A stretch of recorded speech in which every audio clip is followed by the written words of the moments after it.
নিজের সবটুকু যার জন্য ত্যাগ করেছেন, সেও কিন্তু একদিন বলবে, কেন করেছিলে? আমি কি করতে বলেছিলাম? সমস্ত সমস্যায় তার পাশে থাকার পরেও হঠাৎ একদিন সে বলবে, আমার সমস্যা আমি মিটিয়ে নিতে পারতাম, তুমি না থাকলেও চলতো।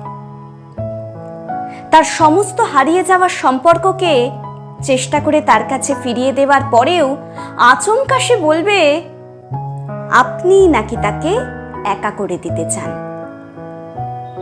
একটা দিন নিজের মতো চাইলেও ব্যস্ততার অজুহাত এসে দাঁড়াবে প্রাচীরের মতো। আসলে অনুভূতিগুলো মরে গেলে রয়ে যায় শুধু যুক্তি আর তর্কের পাহাড়। তখন কথার পিঠে কথা বসে, কে ভুল কে ঠিক তার লড়াই চলে। কারণ সেই বিশেষ অনুভূতিগুলো তখন মৃত।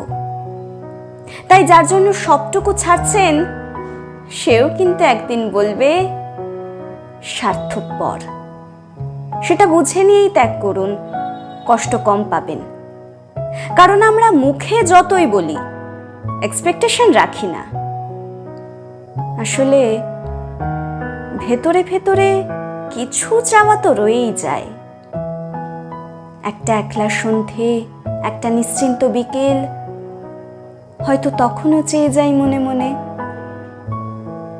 তাই তো আঘাতগুলো আঘাত হয়েই আসে, আর আমরা আবার নতুন করে ভেঙে পড়ি।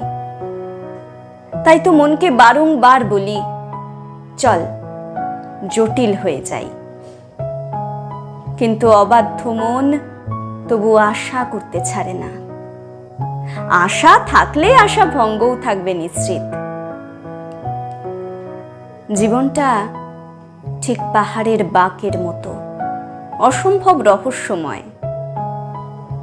আজ যেটাকে নির্ভেজাল ভালোবাসা বলে মনে হচ্ছে, কাল সেটাকেই মনে হয় শুধুই বোঝাপড়া।